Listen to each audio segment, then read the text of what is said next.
ನಮಸ್ಕಾರ ಎಲ್ಲರಿಗೂ ಲೇಜಿ ಲಾಗಿಗೆ ಸ್ವಾಗತ ಸುಸ್ವಾಗತ. NSS ಕ್ಯಾಂಪ್ ಅಂದ್ರ ನಾವು ಬೆಂಕಿ ಹಾಕೋದು ಸೀದಾ ರೌಂಡ್ ಹೊಡಿಯೋದು. ಹೆಂಗಂದ್ರ ಅದೇ ಕಾಡು ಮನುಷ್ಯರು ಹೊಡಿತಾರಲ್ಲ, ಜಿಂಗಾಲು ಅಂತ, ಆ ತರ ಕಾಡಲ್ಲಿ ಹೆಂಗ್ ಹೊಡಿತಾರೋ ಹಂಗ್ ರೌಂಡ್ ಹೊಡಿಯೋದು. ಅವೆಲ್ಲ ನೋಡ್ತಾ ಇದ್ರೆ ನನ್ಗನ್ಸ್ಬಿಡ್ತು ಕಾಡು ಮನುಷ್ಯನೇ ಆಗ್ಬಿಟ್ಟಿದೀನಿ ನಾನು, ಅದಕ್ಕೆ ಈ ತರ ಆಡ್ತಿದ್ದೀನಿ ಅನ್ಸ್ಬಿಡ್ತು.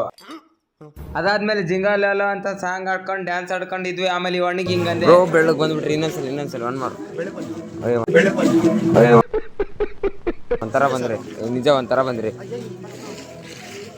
ಬೋಲ್ ಟಾಂಗು ಚಪಾತಿ ಪಾಂಡು, ಹೈ ಚಪಾತಿ ಪಾಂಡು ತಕಬೋಳ್ ಟಾಂಗು ತಾಜಾ ಪಾವ ಮನಿ ಕಡ ಜಾವ. ಇವನು ಚಪ್ರಿ, ಇವನು ಅಷ್ಟೇ ಏನು ದೊಡ್ಡ ಚಪ್ರಿ. ಜಿಂಕಾಲ್ ಎಲ್ಲ ನಾವು ಕಾಡು ಮನುಷ್ಯರು ಗೈಸ್. ದುಂಬಾಲು ಅಣ್ಣ ಸಖತ್ ಆಕ್ಟಿಂಗ್ ಮಾಡ್ತಿದ್ದೆ ಕಣ. ಸ್ವಲ್ಪ ಜಾಗ ಬಿಡ್ರಿಲಿ ಅಷ್ಟೇ.